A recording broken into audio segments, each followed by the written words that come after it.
Olá, esse é o canal WR Kids e com muita satisfação estou mais uma vez aqui com vocês, eu, Pio Rambo, para fazer mais algo do analógico que vocês tanto gostam. E hoje eu me propus a fazer uma análise física, não eletrônica, física de um amplificador valvulado que foi concebido nos anos 70, que vem a ser um Delta 215 Junior.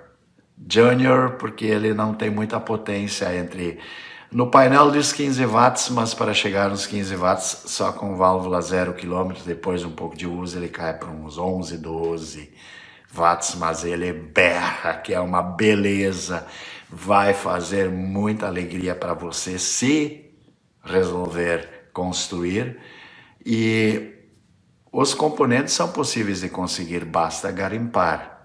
No curso de valvulados, amplificadores valvulados que a gente está construindo, no final do curso a gente vai mostrar o caminho das pedras, onde você consegue comprar todos esses componentes. Inclusive, se você quiser montar esse amplificador que nós vamos analisar fisicamente hoje, tem os componentes passíveis de serem conseguidos e assim você fazer essa montagem.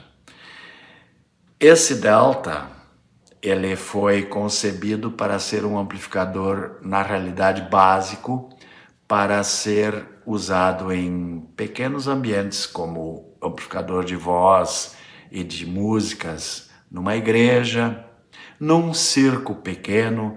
Essa foi a ideia original, pois usa duas válvulas L84 em push-pull. A Delta, para quem não sabe, é uma empresa que foi criada nos anos 40, mais precisamente em 1944, por dois sócios, um engenheiro eletrônico, mais antenista do que eletrônico, mas ele entendia muito de eletrônica, e um cara voltado ao merchan, que saberia como fazer a distribuição desse material inventado. E a ideia básica da Delta era montar principalmente transmissores de VHF para radioamadorismo. E a Delta se destacou, eles fizeram inúmeros transmissores. Eu até vou apresentar aqui, venho um pouco pro lado aqui, pelo menos dois modelos dos transmissores mais famosos da Delta estão aí para você admirar e olhar e ver a beleza desses transmissores, sempre com VUs gigantes para que fosse tudo analisado fisicamente no modo de transmissão. Mas, com o tempo, a Delta viu que não era tão bom só trabalhar com isso, porque nem todos os aficionados do mundo da eletrônica, do mundo da comunicação, são ligados em radioamadorismo. Por exemplo, eu sou um exemplo disso. Eu não sou ligado em amadorismo, aliás, radioamadorismo, não por motivo qualquer, mas simplesmente é uma coisa que não me agrada, não me atrai. Mas não é porque é uma coisa que não é legal. Meu Deus, tem tanta gente. O boom dos anos 50, 60 e 70 era receber se eu não me engano, chamava QRM, que é um tipo cartão de visitas que todo radioamador mandava confeccionar, e quando mantinha o contato, enviava pelo correio para dizer, ó, você me contactou em tal país, no outro lado do mundo, essas coisas todas, fascinante para quem gosta. Enfim, a Delta priorizou isso aí. Mas, nos idos dos anos 50, ela se associou com uma empresa italiana chamada Geloso e conseguiu, através dessa marca, evoluir até com televisores preto e branco valvulados da marca Geloso, para tentar entrar num mercado diferenciado e apresentar outros materiais que não fossem só os transmissores de UHF e VHF.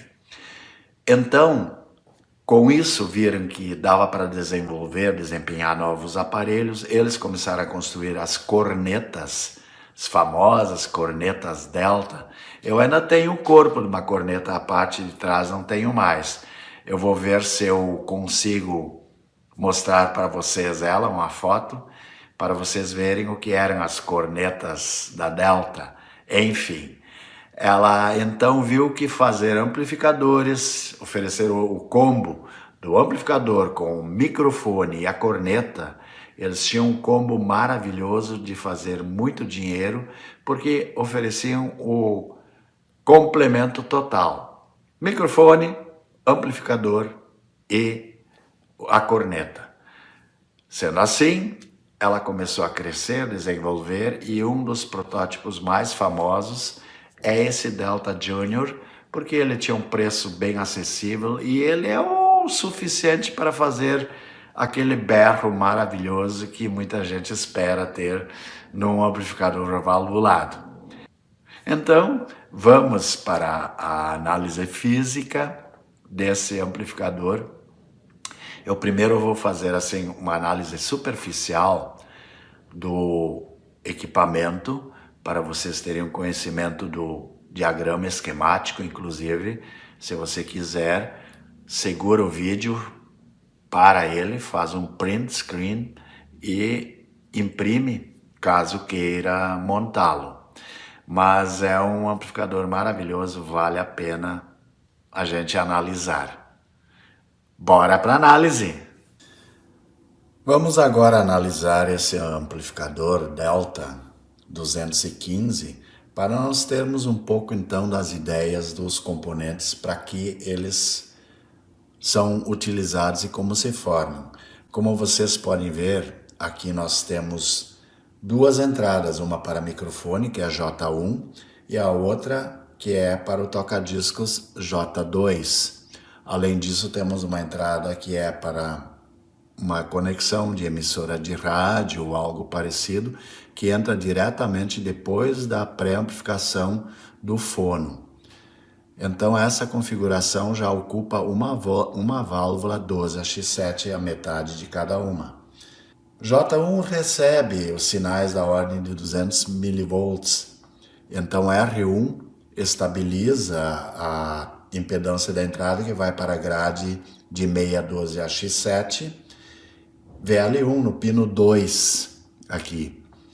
E nós temos também o catodo pino 3, que está aterrado para não dar uma carga muito grande de amplificação, bem diferente da parte de baixo, que usa um capacitor e um resistor no catodo, para que tenha mais ganho. Afinal de contas, a entrada de forno, que tem uma entrada da ordem de, se for de cerâmica, de 100 mV no máximo, e ainda tem a compensação da curva RIA, que faz com que a perda seja maior nesse terminal. E analisando então essa entrada, ele aceita mesmo com grande capacidade qualquer toca-discos para que ele faça então a sua amplificação. Temos os dois potenciômetros de volume aqui, e os dois eles estão então separados para um não interferir na intensidade do outro através desses dois resistores de 270k ohms.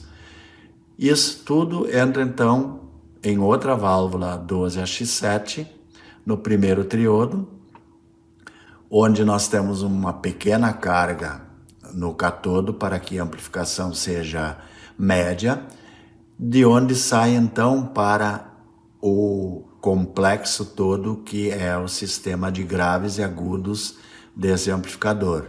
Esse é o clássico estilo Baxandall, onde nós temos a referência de 1:10, tanto nos graves como nos agudos.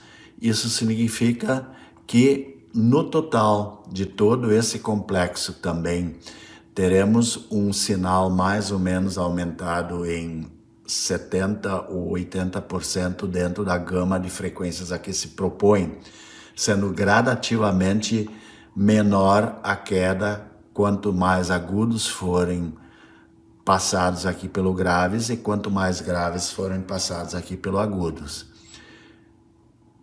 A sintonia dessa equalização, ela é compensada através desse resistor para que não haja a interferência entre os dois ajustes. Daqui então nós vamos entrar na próxima válvula, que é a outra metade da 12AX7, que faz mais uma preamplificação, e dali então nós vamos passar para a terceira válvula, que é uma 12AU7. Lembrando que a válvula 12AX7 tem um mu de 100, ou seja, o ganho de 100, e a 12AU7 tem um ganho de 30. Por isso que ela é usada nessa terceira etapa para evitar que haja muita carga nela e gere distorção.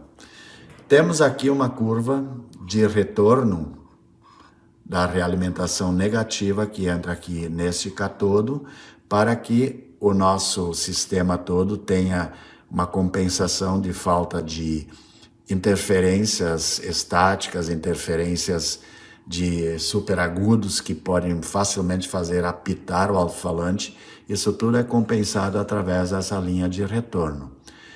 Do anodo desse sistema, dessa primeira válvula 12AU7, entramos na outra metade da válvula 12AU7, que tem um desenho de catodo e anodo transmitindo o sinal na sequência.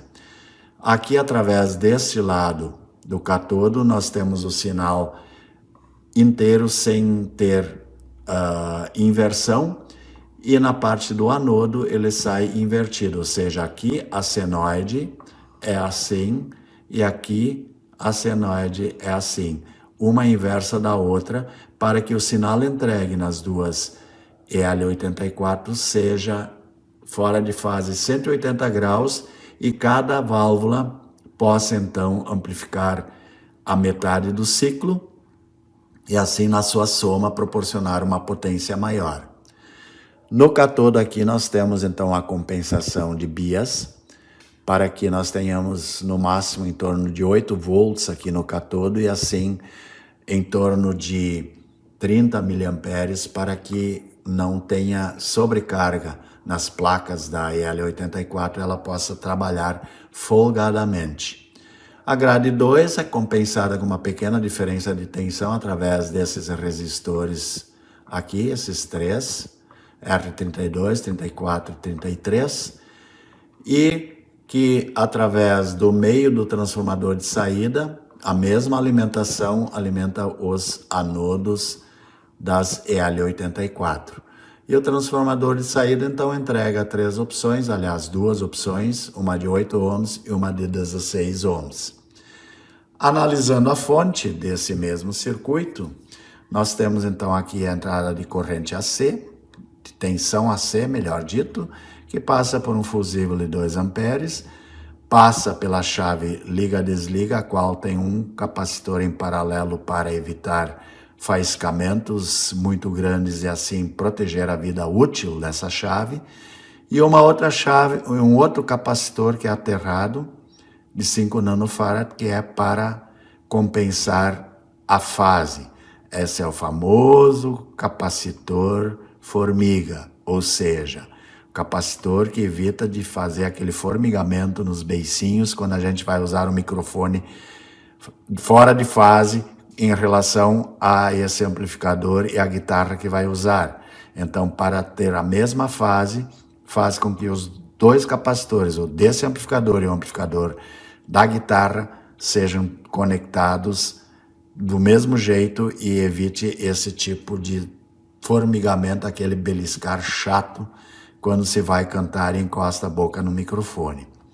O transformador de entrada ele tem diversos ajustes de tensão, porque a gente tem que lembrar o seguinte: esse amplificador foi concebido em 1962, naquela época a tensão da rede era pouco estável, podendo gerar tensões diferenciadas, dependendo da distância do transformador, do poste em relação à casa onde você estava, a igreja onde era. Então essa compensação, nós temos uma entrada de 200 volts, 220, uma de 115 e uma de 125 e uma de 90, para compensar então essas perdas. E aqui não está desenhado, mas o protótipo, aliás, o amplificador que a gente vai mostrar, ele ainda tem uma tomada de 115 volts para você ligar o toca-discos, que muitas vezes era importado da Europa ou dos Estados Unidos e vinha somente com a tensão de 115 volts, então para ligá-lo. Aqui temos a retificação da fonte, que aqui anda com uma válvula, e no caso do amplificador que nós mostraremos fisicamente já é com diodos, e esses diodos são originais, foi feito talvez um modelo depois, que eles viram que não fazia muita diferença não usar essa válvula. Temos então aqui os capacitores que fazem a filtragem da fonte, temos diversos aqui, e uma rede de resistores que vai diminuindo a tensão de acordo com a necessidade de alimentação de cada anodo dessas válvulas, sendo que as duas EL84 só tem um único resistor em série, que no caso aqui poderia ser também um transformador de choque, e o resto tudo já tem a compensação com mais capacitores e mais resistores. Temos ainda aqui a alimentação do filamento, que é 6,3 volts, e aqui, em vez de optarem por ligar esse pino central desse enrolamento no chassi, lembrando que a alimentação dos filamentos é em corrente alternada e se torna necessário aterrar um lado, ou quando tem o center tape, aterrar o center tape, ou então fazer como eles fizeram aqui, um resistor de fio de 5 watts de 100 ohms em paralelo, cujo meio então vai aterrado para achar o melhor ponto de silêncio desses amplificadores. Isso tudo é para não gerar a transmissão do ruído AC através da amplificação. Aqui a primeira válvula, ela recebe em série um resistor de 3,3 ohms e 5 watts. Para quê? Para que o sinal, quando entra aqui, na primeira válvula, não já tenha a amplificação de algum espúrio que possa ser gerado no filamento. Então, esse resistor, ele compensa a criação, ele elimina a criação de ruídos espúrios gerados através de AC na alimentação do filamento da primeira válvula. Essa, então, é uma análise sucinta desse amplificador maravilhoso, Delta 215, e agora nós vamos olhar ele in loco, fazer uma análise dele no modo físico, com todos os componentes colocados. Vamos agora para a análise física desse amplificador Delta Júnior 215 de 1962. A particularidade desse amplificador em si, esse próprio, é de que ele está usando todos os componentes originais, não recebeu nenhum reparo, funcionou todos esses anos sempre perfeitamente. A única coisa que foi feito foram trocadas as válvulas, que elas não vivem tanto tempo assim. Mas os eletrolíticos, eu ainda medi eles, estão todos perfeitos. Transformador de entrada, de saída, tudo bem bacana, os componentes. Depois embaixo a gente verá também como tudo está original, como foi construído. Então aqui nós temos o transformador de entrada desse equipamento, com o seletor de tensões. Aqui nós temos uma tomadinha de 110 volts para o toca-discos, como eu já falei antes, que muitos toca-discos eles vinham com 110 volts. Então, para poder casar com a rede de 220 volts, a Delta oferecia essa opção de uma tomada de 110 para o toca-discos. Esse é o transformador de saída. Aqui nós temos então as 4 entradas, fono, embaixo está o rádio, e as 2 entradas de microfone são P10. O fono e o rádio são RCA, as entradas. Esses aqui são os 3 eletrolíticos responsáveis pela limpeza da fonte, são originais. Temos aqui as 2 válvulas EL84, E aqui nós temos então a primeira válvula 12AX7, a segunda válvula 12AX7 e essa aqui é a 12AT7, que é usa um elemento do triodo para pré-amplificar e o outro elemento então é para fazer o resto do trabalho, que é a inversão de polaridade, trabalhar como inversora para esse push-pull funcionar. Seguindo então, se a gente olhar bem aqui, só que vai estar de cabeça para baixo aqui, nós temos o número 400, ou seja, esse é o número de fabricação desse chassi, desse modelo.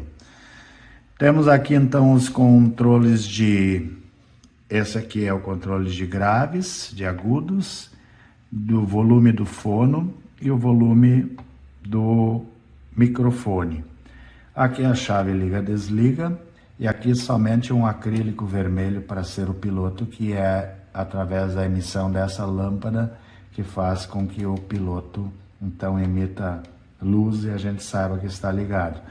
Note que a chave liga-desliga ela vem com fios blindados lá de trás, depois a gente verá no outro lado, com fio blindado para evitar interferências e zumbidos neste sistema aqui. Agora eu vou pausar o vídeo para virar o amplificador para o outro lado para nós vermos ele por baixo. Aqui temos então o lado de baixo desse amplificador Delta 215 e como vocês podem ver, os componentes todos são originais, com exceção deste capacitor. Eu poderia ter deixado ele original também, porque na medida ele estava bom, mas troquei por qual motivo? Porque esse capacitor ele é responsável pelo bias de alimentação dos catodos em relação às grades da ZL84 e caso o capacitor não tenha capacidade ou falhe durante a sua função, ele pode destruir as duas válvulas. Então, por isso é bom sempre quando eu faço reparação num amplificador e ele faz esse sistema de alimentação com voltagem no catodo das válvulas de saída, eu troco o capacitor e meço o resistor, óbvio, para ver se tem a medida certa. O que nós vemos aqui então, esse amplificador, diferente do esquema que eu mostrei, ele já vem com um jogo de diodos. E esses diodos aqui, eles então estão substituindo a válvula que faria a retificação. Esta válvula aqui, essa aqui, que é uma EZ81, ela foi substituída por 4 diodos. E nos diodos ainda foi posto em paralelo com cada um capacitor para evitar interferência reversa. Desses diodos, então, nós temos os mais Bs que caminham aqui. Como vocês podem ver, todos os componentes estão numerados e é algo que eu sugiro para vocês quando vocês forem consertar, reparar um amplificador valvulado, que é todo ele feito com pontes e terminais. À primeira vista parece um ninho de rato, a gente não sabe por onde começar. Então, para a gente se achar, o ideal é pegar o esquema e nesse esquema, então, de acordo com o número de cada componente, numerá-los em cima com os números devidos e a partir dali, então, poder se achar facilmente. Que agora com essas numerações aqui fica muito fácil da gente se achar. Por exemplo, vamos achar o resistor 1 aqui, ó. Esse é o resistor da entrada do equipamento que vem lá do microfone. Então esse arranjo todo aqui, resistor 1, resistor 7, 4, 5, 6, todos eles fazem parte dos dois pré-amplificadores, que é do fono, do rádio, e outro lado dos dois microfones. E daqui então, temos a alimentação também, que é nesse resistor 2 aqui, E a saída, então, que vai através desse capacitor aqui, o 7, deixa eu conferir isso aqui no esquema. Aliás, o capacitor C1 é a saída. C1 aqui, esse, a saída eu li 7, mas está escrito 1. Desculpa, eu escrevo às vezes mal. Que vai para o potenciômetro de volume, que está aqui. Fica bem fácil, então, da gente se achar que daqui vai sair 220K. Eu estou desprezando todo esse outro setor aqui, que ele é parelho com este. Afinal de contas, os dois fazem os dois pré-amplificadores. Então, eu estou me baseando na entrada do microfone. Na realidade, esse circuito aqui, ele tem duas entradas de microfone, não só uma, mas estão ligadas em paralelo.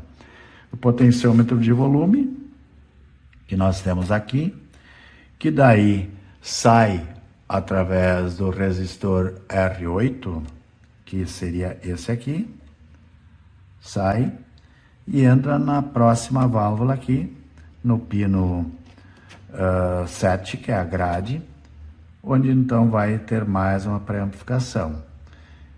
E assim a gente pode ter noção como isso aí funciona. Temos aqui então os dois resistores de 270K, esses aqui, que separam os dois potenciômetros, como eu já expliquei. E daqui então vai para, através de C8, vamos achar C8 aqui, que vai, olha aqui esse fio verde, tá vendo esse fio verde? Que sai desse capacitor C8, vai aqui para o bloco de equalização, onde nós temos então o capacitor C9 e C12 que fazem, aliás, C9 e C10, desculpe aqui, C9 e C10 que fazem os graves, e C12 e C11 que fazem os agudos, juntamente com esse arranjo de resistores. E notem a preocupação na montagem desse amplificador, que daqui, onde é um terra, eles não fazem um aterramento aqui, como eu já expliquei outras vezes, eles fazem um aterramento aqui, ó, vem até aqui, num ponto único geral, onde nesses pontos de terra aqui está tudo ligado, através desses fios marrons que caminham por dentro do circuito, para evitar que o próprio chassi forme loop de realimentação. Esse é um detalhe importante, como sempre é bom mencionar. E desse circuito aqui, vocês viram como é fácil quando a gente tem numerados os componentes? Dá um pouco de trabalho numerar, mas depois numerado a gente se acha muito fácil dentro do circuito. Então, desses componentes todos aqui, nós temos a saída, vamos ver aqui no esquema, a saída que vai através do R16, que aqui está meio mal desenhado aqui, e através desse fio aqui, ó, tá mexendo aqui, ó, e entra no pino 2 dessa válvula 12AX7. Então, esse é o segundo pré-amplificador, que a partir daí, então, em seu pino 1, em seu pino 1, sai através de C14 e entra direto na grade da primeira metade da válvula 12AU7, que é mais um pré-amplificadorzinho. Então, nós temos todo o arranjo de resistores aqui que fazem os pinos dessa válvula funcionarem, que são os pinos 6, 7 e 8. E o pino 8, ele tem um detalhe bem importante que a gente pode ver aqui. Vamos achar o pino 8. Aqui temos o pino 8. O pino 8, que é através de R19 e R20, aterram o catodo, e nesse meio tempo temos um resistor R36 que sai e vai até o outro lado do transformador de saída. Nesse sistema aqui eles omitiram o capacitor em paralelo com esse resistor, mas eles colocaram um capacitor aqui embaixo, que eles fizeram aqui, eu modifiquei aqui o desenho já, um capacitor de 220 picofarad no pino 6, que é o anodo da primeira metade da válvula 12AX7. E a segunda, que vai funcionar como inversora, está junto com esse núcleo aqui, e os elementos que a compõem estão aqui. Temos aqui os resistores que fazem esse sistema funcionar, que são R23, R25, R23, R25, R24, e os dois capacitores que vão ligados nas duas L84 com sinal invertido, C17 e C18, que através de um resistor R29 e R30 de 1K, entram na grade 1 das válvulas L84. E as L84 ainda tem a polarização da grade 2, através de R32 e R33, que juntamente com R34 fazem aqui a tensão um pouco abaixo das duas placas, que são alimentadas através do lado de cá, entre R37 e R34. A fonte de alimentação, então, tem os capacitores, os resistores, aqui esses dois resistores, mais esse aqui, formam a fonte de alimentação, mais este aqui. Isso, mais esse aqui. Este formam os resistores da fonte de alimentação. Esse resistor é aquele que eu mostrei que está em série com o filamento da primeira 12AX7 para evitar RF na alimentação do catodo e assim ficar um som mais puro. Por cima, assim, essa é a análise desse circuito. As placas vão diretamente para o transformador de saída, que está aqui, o outro lado está aqui, e então é feito o trabalho onde a saída aqui é 0, 8 e 16 ohms. Esse não tem 4 ohms no enrolamento. Vocês viram como é fácil de interpretar um esquema que parece originalmente um ninho de abelhas, mas que na realidade não tem segredo. É a gente se situar dentro desse contexto e saber analisar cada ponto e cada lugar, notando sempre que as válvulas têm leitura de pinagem visto de baixo em ordem, sentido, horário. Sempre assim, quando tem a separação, como é o normal ter a separação, o pino 1, 2, 3, 4, 5, 6, 7, 8, 9. Esse, então, é o sistema de leitura dos pinos das válvulas. Dito isso, eu acho que já foi apresentado o que tinha que apresentar. E agora vamos para a análise no osciloscópio desse material e vermos a curva, a resposta. Vamos agora analisar este amplificador através das ondas do osciloscópio e assim teremos um pouco de resultados sobre o quanto ele é capaz de produzir sem distorção e como isso dá a sua resposta através dos ajustes. Eu tenho aqui no gerador de sinais 1 kHz, 100 mV de entrada ligados aqui na entrada do amplificador, entrada de microfone. Temos aqui então o osciloscópio pronto, esperando o sinal canal azul. Vamos então para o nosso teste. Estamos com o volume fechado, os graves e os agudos no meio, porque teste de laboratório provavelmente é feito sempre com a saída linear, ou seja, com os volumes, aliás, os ajustes de graves e agudos no meio. Ajustando o volume, fique olhando para o osciloscópio. Estou ajustando o volume. Ele já está começando a dar a senoide. Quanto mais volume eu dou, maior fica a senoide. Cheguei na metade do volume e, como vocês podem ver, o sinal ainda está perfeitamente limpo. Então agora eu vou dar mais volume para ver até que ponto o sinal continua limpo. Até aqui ainda está limpo. Agora já começou com uma leve distorção quando eu estou a 2/3 do volume. Eu vou mostrar para vocês aqui. O potenciômetro está nesse ponto e ele já está começando a dar uma leve distorção. E quanto mais eu dou, mais distorção vai entrar. Ó. Está aí o máximo de volume e a gente vê que tem uma certa distorção, mas que no aparelho em si, de repente, se a entrada é com menos tensão do que 100 mV, por exemplo, 30 mV, 10 mV, ele poderá chegar mais longe nos ajustes.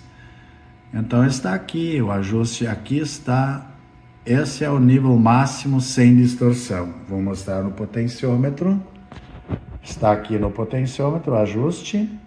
E agora vamos deixar o potenciômetro de volume no meio e vamos ajustar os agudos e os graves para ver a resposta no osciloscópio. Lembrando que eu estou injetando 1 kHz, o que significa que os graves provavelmente não irão reagir, mas nós queremos ver se eles vão injetar alguma forma de distorção dentro do resultado. Os agudos com certeza vão atuar, afinal de contas eu estou mandando 1 kHz, fechando os agudos, a senoide diminui, porque eu estou tirando 1 kHz do seu centro, e então, óbvio que na faixa de 1 kHz vai perder volume. E está completamente limpo o sinal. Vamos dar o máximo de agudos para ver se vai entrar distorção. Por enquanto está limpo. Ou seja, estou com o máximo de agudos aqui e o nosso aparelho não apresenta distorção nenhuma. Vou diminuir de novo agora os agudos. Aqui está o ajuste no meio. Agora eu vou ajustar os graves para ver se eles vão injetar distorção ou não. Tirando graves, nada de diferente se apresenta, uma pequena ondulação na onda senoidal. Está no meio de novo, agora indo para o máximo para ver se ele vai injetar distorção. Ajustando, não está dando diferença nenhuma. Está no máximo o ajuste de graves, como vocês podem ver, e o nosso equipamento não gera distorção nenhuma com o máximo de graves. Se eu ajustar os agudos para o máximo, continua limpo o sinal sem nenhuma distorção. Com exceção do volume, que quanto mais eu der, mais distorção ele vai apresentar, o que é algo bastante normal nos amplificadores valvulados, que eles até a metade do volume, eles ficam com o sinal completamente limpo, inserindo depois na sequência com mais volume alguma distorção, famoso overdrive. Essa análise então com osciloscópio feita aqui com esse amplificador Delta 215, e para lembrar a todos que já está disponível o nosso curso sobre amplificadores valvulados, Construa Amplificadores Valvulados, cujo QR Code está aqui na tela para você, e onde você então pode fazer a assinatura do curso e fazer um curso maravilhoso aprendendo a construir um amplificador a válvulas de 50 watts com saída 6L6 a partir do zero e com a possibilidade da aquisição de todos os componentes, pois estaremos fornecendo todos os endereços para vocês conseguirem os elementos necessários para a construção deste amplificador. Agora vamos para a análise sonora desse aparelho.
Pois essa é a análise, então, física, musical do Delta Júnior 215. Vocês podem ver que a resposta de graves e agudos é perfeita. Ele atua em toda a passagem do potenciômetro.